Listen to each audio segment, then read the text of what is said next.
What's going on, everyone? Tim Williams here. We are here to break down today, Monday, February 7th, 5-game NBA slate over on DraftKings.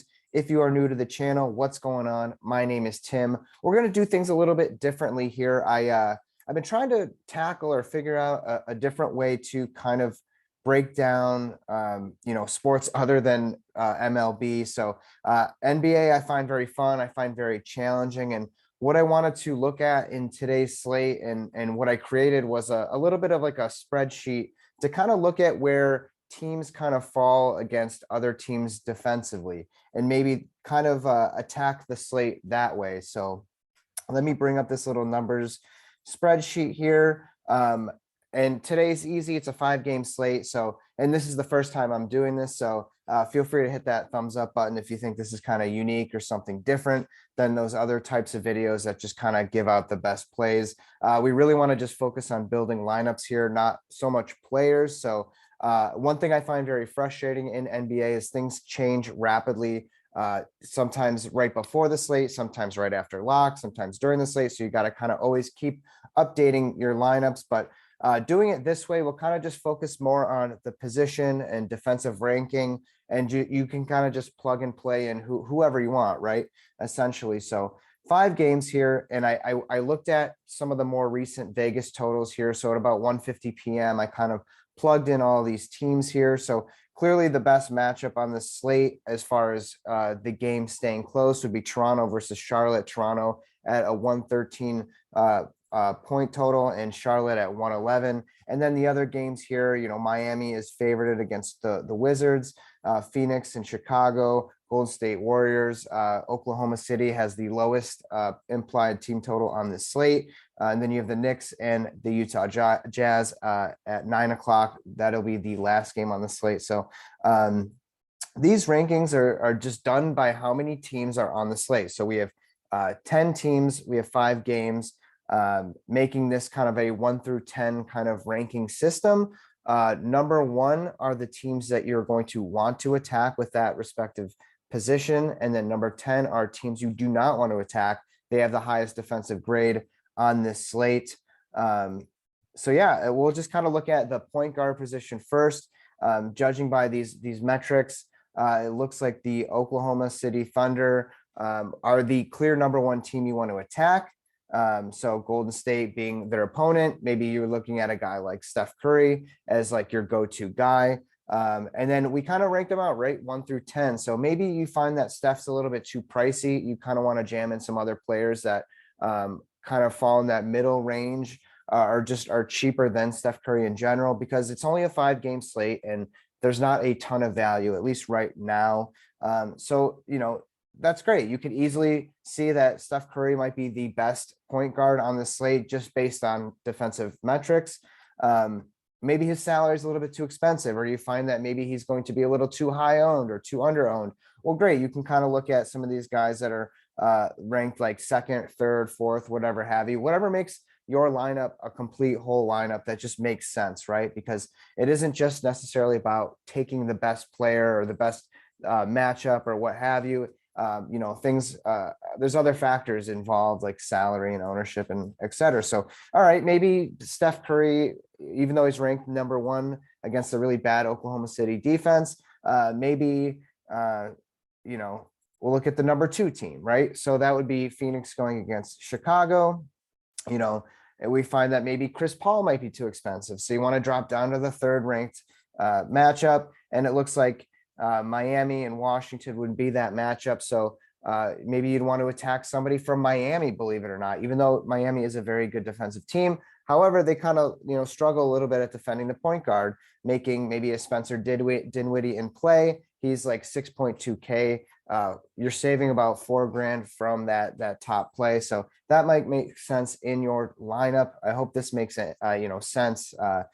So yeah, really like, Spencer Dinwiddie here. I really like Chris Paul, obviously. And I really like, Steph Curry. If you can get to him, he will probably be really high or low owned, because of his salary, but maybe it just doesn't make sense on a slate like this, right? Going to the shooting guard position here, some of the teams that kind of check out and maybe we'll kind of, this might surprise you here, but Utah, a well-known team with that has really, really good defense, really struggle against shooting guards, and they're taking on the New York Knicks, who are the best against shooting guards, believe it or not. So a guy that will probably be lower owned, but in play based on these rankings here, maybe would be a guy like Evan Fournier if he's starting in the shooting guard position. We just found out that Kemba Walker is ruled out, so Alec Burks is probably going to be in the starting lineup. He will probably be starting in the point guard position. So if you look at that, he's probably going to be highly owned based on Burks' salary, but Utah is one of the better teams on the slate defending against the point guard position. So that might make Alec Burks an easy fade, and to get leverage on that, you might just take a guy like Fournier, who might start at that shooting guard position, might get an uptick in minutes because of that injury to Walker. So really kind of, I hate to say it, but I do have interest in Evan Fournier on this slate. Taking a look at some of these other teams in this contest here, Charlotte really struggles against shooting guards here. So really, really love Gary Trent Jr. He has been shooting the ball very well. So he's definitely a candidate that would be in play. You look at some of these other teams, whoever Oklahoma City is going to be rolling out against Golden State. Golden State kind of known for a good defensive team, but yeah, they have areas where they struggle. So against the shooting guard position, that would be one of them. So teams I kind of don't want to attack here would be Miami, Washington, kind of just fading that shooting guard matchup completely. Phoenix as well. So not really looking at any of the guards for Chicago here. And then moving on to the shooting forward position, the best team to kind of attack based on these defensive rankings, right, on this specific slate would be going against the team going against Toronto. So really like Gordon Hayward at his price. He's really cheap. I expect him to be very popular, but that doesn't matter because you're making a full roster of players. You're not just picking specific guys. You're making lineups here. So really like Hayward here. I don't mind bringing it back on the other side. Charlotte number 3 here to attack. So a guy like OG Anunoby or Scotty Barnes, whoever's starting in that shooting forward position. Remember, it's that position specifically. It's not whoever's listed as point forward and is starting at point forward, right? It's the shooting forward. So yeah, like that matchup, you can have 1-1. That would be great. Another team that you can kind of attack would be Oklahoma City, and he's probably going to go lower owned, and that would be Andrew Wiggins if he's starting at the shooting forward position. Really like that, guys. Teams I don't really want to attack would be Miami again. New York Knicks play some pretty good defense, kind of slower paced team. Utah Jazz, so fading that kind of matchup completely, and then kind of moving on to that point forward position. Charlotte ranked number 2.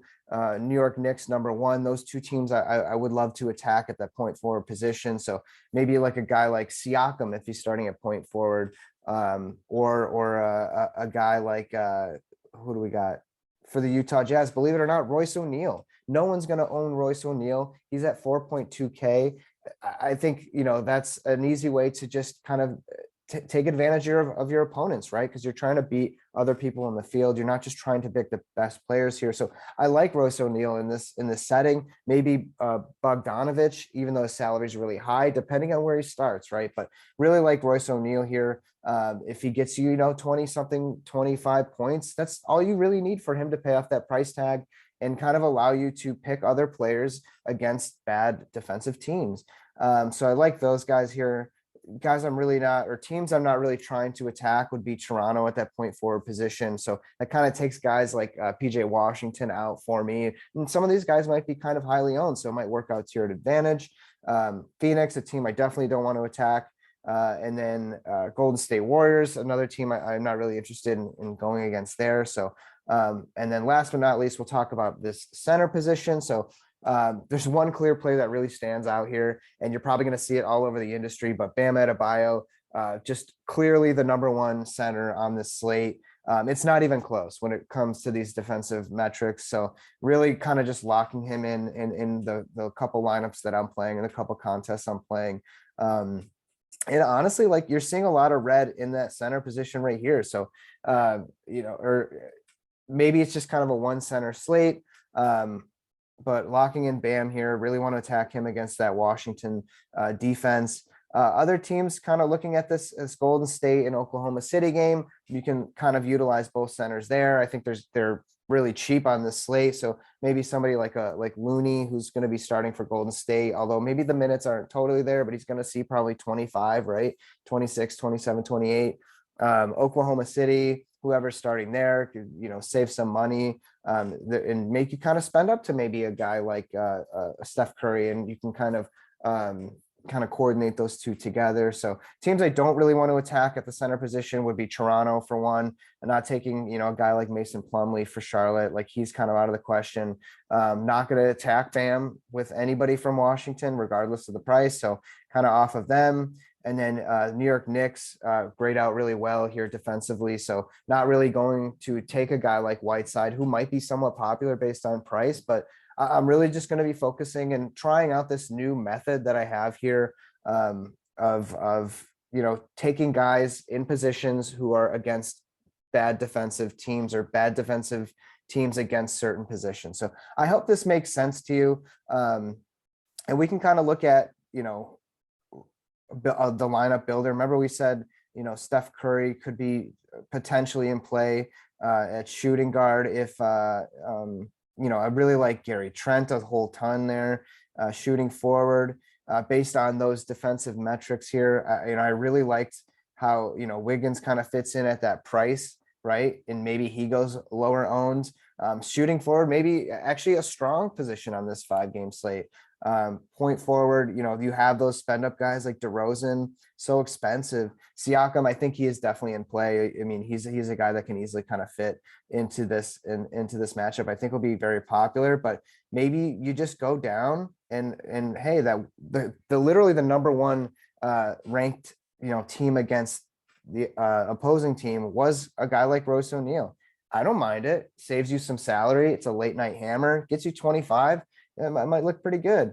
And then, that center position, nobody looks better than Bam Adebayo, and you're saving some money there. So, and then the other guys, you can just kind of fill in, right? There's not a ton of value, but remember we kind of pointed out some other positions in the video. So that'll do it. I hope this helped you. This is certainly going to be kind of a trial and error type of thing.